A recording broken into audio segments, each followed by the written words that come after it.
नमस्कार मंडळी. आजच्या चर्चेत तुम्हा सर्वांचं स्वागत आहे. समजा आपला एक मित्र आहे, एक डेव्हलपर, जो सतत डेडलाईनच्या मागे धावत असतो. असं नेहमीच होतं. हो ना. त्याला वाटतं की त्याचा बराच वेळ छोट्या छोट्या गोष्टी शोधण्यात, सिंटॅक्स आठवण्यात आणि तोच कोड पुन्हा लिहिण्यात जातो. आज आपण त्याच्यासाठीच एक उपाय शोधणार आहोत. बरोबर. आणि हा उपाय आपल्याला मायक्रोसॉफ्टच्या एका लर्न मॉड्यूलमध्ये सापडला आहे, ज्याचं नाव आहे गिटहब कोपायलटचा वापर पायथन सोबत कसा करायचा. आपण या मॉड्यूलचा अभ्यास करून त्यातले महत्त्वाचे मुद्दे सोप्या भाषेत समजून घेणार आहोत. म्हणजे आपण त्या मित्राला मदत करण्यासाठी एकत्र आलो आहोत, असं काहीसं. अगदी. तर मग आजचं आपलं ध्येय सोपं आहे. त्या डेव्हलपर मित्राला आणि आपल्यालाही सुपर हिरो बनवणं. आणि यासाठी आपल्याकडे 2 खास गॅजेट्स आहेत. पहिलं म्हणजे गिटहब कोड स्पेसेस. अच्छा. याला आपण क्लाउडमधला रेडीमेड कॉम्प्युटर म्हणू शकतो. म्हणजे सेटअपची कोणतीही डोकेदुखी नाही. आई, दुसरं आणि खरं तर आजचा स्टार आहे गिटहब कोपायलट. हा आपला AI कोडिंग पार्टनर आहे. समजा हा एक असा जादूचा मदतनीस आहे, जो आपण कोड लिहित असताना आपल्या कानावरून डोकावून पुढे काय लिहायचं हे हळूच आपल्या कानात सांगतो. वा! म्हणजे आता कामाला सुरुवात करण्याआधी कॉम्प्युटर सेट करण्यात जाणारे तास वाचणार आणि कोड लिहिताना एक हुशार मित्र सोबत असणार. चला तर मग आपल्या या मित्राला मदत करायला सुरुवात करूया. पहिली अडचण तर नेहमी सेटअपचीच असते, नाही का? अगदी. प्रत्येक नवीन प्रोजेक्ट सुरू करताना लायब्ररी इन्स्टॉल करा, एक्सटेन्शन सेट करा, व्हर्जन जुळवा, म्हणजे अर्धा दिवस तर यातच जातो. खरंय. आणि मग सगळ्यात मोठी समस्या येते, अरे, हे तर माझ्या मशीनवर चालत होतं. इथेच गिटहब कोड स्पेसेस कामाला येतं. ओके. तर तेही डोकेदुखी नक्की कशी कमी करता? विचार करा की तुम्ही एका क्लिकवर एक तयार शक्तिशाली कम्प्युटर मिळवत आहात, जो क्लाउडवर आहे. अच्छा. त्यात तुमच्या प्रोजेक्टसाठी लागणाऱ्या सगळ्या गोष्टी म्हणजे लायब्ररीज, एक्सटेन्शन्स, सगळं काही आधीच इन्स्टॉल केलेलं आहे. ओके. तुम्ही तुमच्या लॅपटॉपवरून, टॅब्लेटवरून कुठूनही काम करू शकता. आणि सगळ्यांसाठी डेव्हलपमेंटचं वातावरण एकसारखं राहतं. त्यामुळे माझ्या मशीनवर चालत होतं हे वाक्यच इतिहासात जमा होतं. अरे वा! म्हणजे डोकेदुखीच संपली की. ठीक आहे. तर आपल्या मित्राचा कॉम्प्युटर आता एका झटक्यात सेट झाला. आता त्या AI पार्टनरबद्दल बोलूया, कोपायलट. हे फक्त एक भारी ऑटो कम्प्लीट आहे की त्यापेक्षा जास्त काहीतरी? खूप चांगला प्रश्न आहे. हे ऑटो कम्प्लीटच्या खूप पुढे आहे. आपण जेव्हा कोड लिहितो तेव्हा छोट्या छोट्या गोष्टींसाठी सतत Google किंवा स्टॅक ओव्हरफ्लो सारख्या वेबसाईट्सवर जावं लागतं. बरोबर. अगदी. त्यामुळे आपलं लक्ष विचलित होतं. बरोबर. कोपायलट हा आपल्या कोड एडिटरमध्येच बसलेला एक हुशार सहाय्यक आहे. तो आपल्या कोडचा संदर्भ समजून घेतो आणि आपल्याला फक्त पुढचा शब्द नाही तर संपूर्ण फंक्शन किंवा कोडचा ब्लॉक सुचवतो. एक मिनिट. म्हणजे मी फक्त कमेंटमध्ये माझी गरज लिहायची आणि कोड तयार होणार. याचा अर्थ माझा निम्मा वेळ जो बॉयलर प्लेट कोड लिहिण्यात जातो तो पूर्णपणे वाचणार आहे. तंतोतंत. समजा तुम्ही तुमच्या पायथॉन फाईलमध्ये कमेंट लिहिली, #create a web API using fast API with a route to products. Okay. Fast API वापरून एक वेब API तयार करा, ज्यात प्रोडक्ट्ससाठी एक रूट असेल. ठीक आहे. मी हे लिहिलं, मग जादू कशी होते? तुम्ही हे लिहून एंटर दाबताच कोपायलट तुम्हाला राखाडी रंगात एक तयार कोड सुचवेल. याला घोस्ट टेक्स्ट म्हणतात. Ghost text? हो. जणू काही तो कोड तिथे आहे पण अजून अंतिम झालेला नाही. जर तो कोड तुम्हाला आवडला तर फक्त टॅब की दाबायची आणि तो राखाडी कोड तुमच्या फाईलचा भाग बनतो. हे ठीक आहे, पण मला नेहमी भीती वाटते की मी टॅब दाबेन आणि तो माझ्या कोडमध्ये काहीतरी भलतंच टाकून देईल जे मला कळणार पण नाही. यावर काही नियंत्रण ठेवता येतं का? म्हणजे समजा मला त्याची पहिली सूचना आवडली नाही तर? ही अगदी योग्य भीती आहे. आणि म्हणूनच कोपायलट आपल्याला पर्याय देतो. तो काही हुकुमशहा नाहीये. बरं. जर तुम्हाला पहिली सूचना आवडली नाही तर तुम्ही Ctrl+Enter, मॅकवर Command+Enter दाबू शकता. मग हे दाबल्यावर तुम्हाला वेगवेगळ्या सूचनांची एक यादी दिसेल. अच्छा. हे हॉटेलमध्ये गेल्यावर मेन्यू कार्ड बघण्यासारखं आहे. तुम्हाला जी डिश आवडेल ती तुम्ही निवडू शकता. हा, म्हणजे आपल्याकडे निवडण्याचा पर्याय असतो. हे उत्तम आहे. याचा अर्थ सूचनांची गुणवत्ता, आपण त्याला काय विचारतो यावर अवलंबून असणार. म्हणजे कचरा आत टाकला तर कचराच बाहेर येणार, तसंच काहीसं आहे का? अगदी बरोबर पकडलं. आणि इथेच प्रॉम्प्ट इंजिनिअरिंग नावाची कला येते. Prompt engineering? हो. आपण जितकी स्पष्ट आणि चांगली सूचना देऊ तितकाच चांगला आणि अचूक कोड आपल्याला मिळेल. याचं एखादं उदाहरण देता येईल का?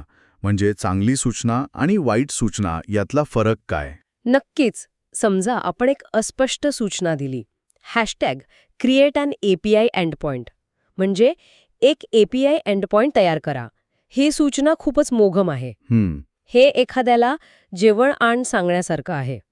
आता तो काही आणू शकतो, पोहे, पिझ्झा किंवा अगदी सॅलड. बरोबर. मग चांगली सूचना कशी असेल? चांगली आणि स्पष्ट सूचना अशी असेल, #create an API endpoint using the fast API framework that accepts a JSON payload in a post request. वा, खूपच सविस्तर आहे हे. हो, यात आपण त्याला स्पष्टपणे सांगितलं आहे की आपल्याला फास्ट API फ्रेमवर्क वापरायचा आहे, पोस्ट रिक्वेस्ट हवी आहे आणि त्यात जेसन डेटा स्वीकारला गेला पाहिजे. हे एक मार्गरिटा पिझ्झा आण, त्यावर थोडे एक्स्ट्रा ऑलिव्ह टाकून, असं सांगण्यासारखं आहे. समजलं. तपशील महत्वाचा आहे. पण हे सगळं ऐकायला छान वाटतं. खरंच इतका फरक पडतो का फक्त शब्द बदलल्याने? कधीकधी AI खूप हट्टीपणाने वागतो आणि तेच उत्तर देतो. हो, कधी ते असं होऊ शकतं. पण हे लक्षात घ्या की को-पायलट तुमच्या कोडमधल्या संदर्भावर जगतो.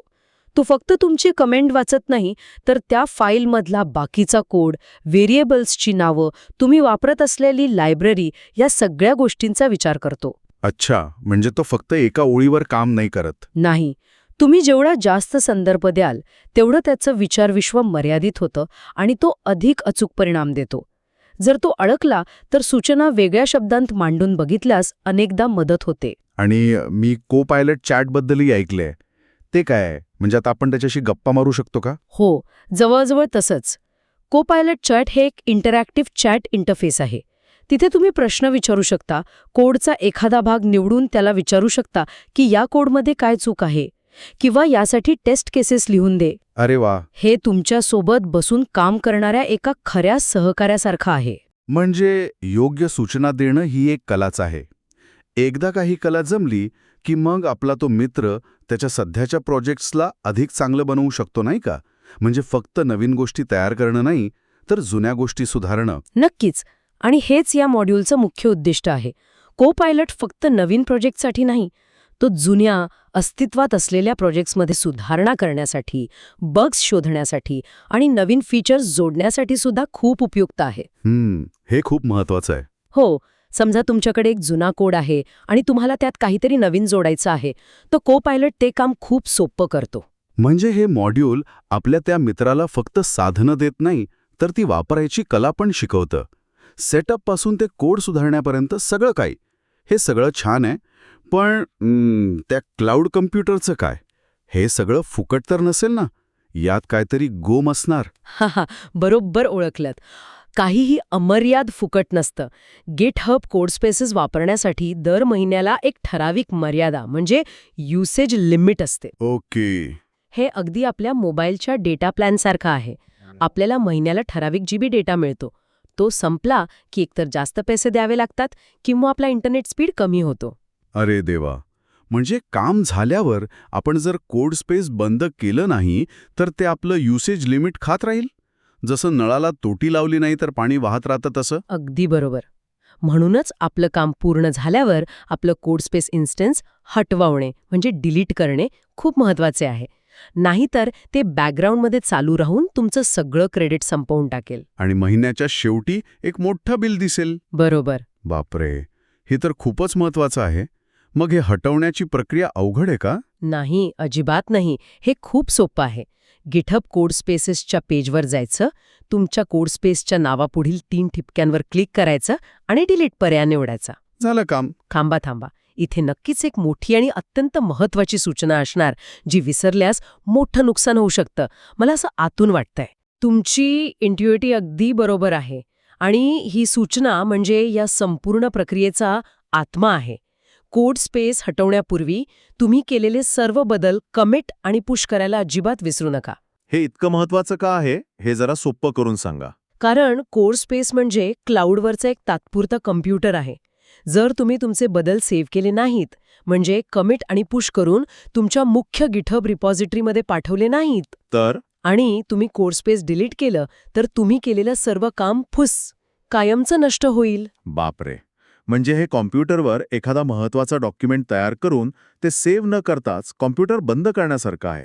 सगळी मेहनत पाण्यात. तंतोतंत. म्हणूनच ही सवय लावून घेणं खूप गरजेचं आहे. काम संपलं की आधी गिट कमिट आणि गिट पुश करायचं आणि मगच शांतपणे कोड स्पेस डिलीट करायचं. ही एक छोटीशी सवय आपल्या मित्राचं तासंतासांचं काम वाचवू शकते. नक्कीच. खरंच ही खूप मोलाची माहिती आहे. तर आजच्या चर्चेतून आपल्या त्या डेव्हलपर मित्राला एक संपूर्ण रोडमॅप मिळाला आहे. त्याचं आयुष्य आता नक्कीच सोपं होईल. हो, आपण पाहिलं की गिटहब कोड स्पेसेसमुळे सेटअपची डोकेदुखी कशी संपते. मग आपला AI मित्र गिटहब कोपायलट प्रत्येक टप्प्यावर आपल्याला मार्गदर्शन कसा करतो आणि प्रभावी सूचना कशा तयार करायच्या हे शिकलो, जेणेकरून आपल्याला AI कडून सर्वोत्तम परिणाम मिळतील. बरोबर. आणि सगळ्यात महत्त्वाचं, काम झाल्यावर आपलं घर स्वच्छ कसं ठेवायचं, म्हणजेच अनावश्यक बिल टाळण्यासाठी कोड स्पेस कसं हटवायचं हेही पाहिलं. पण या सगळ्यामुळे माझ्या मनात एक मोठा प्रश्न येतोय. कोणता प्रश्न? आपण पाहिलं की AI आपल्याला कोड लिहिण्यास कशी मदत करू शकते, पण याचा प्रोग्रॅमिंगच्या जगातल्या सर्जनशीलतेच्या भविष्यासाठी काय अर्थ आहे? चांगला प्रश्न आहे. यामुळे डेव्हलपर अधिक वास्तुविशारद म्हणजे आर्किटेक्ट बनतील का, जे फक्त मोठ्या आराखड्याचा विचार करतील आणि AI प्रत्यक्ष बांधकामाचं म्हणजे कोड लिहिण्याचं काम हाताळेल? खूप खोल आणि विचार करायला लावणारा प्रश्न आहे.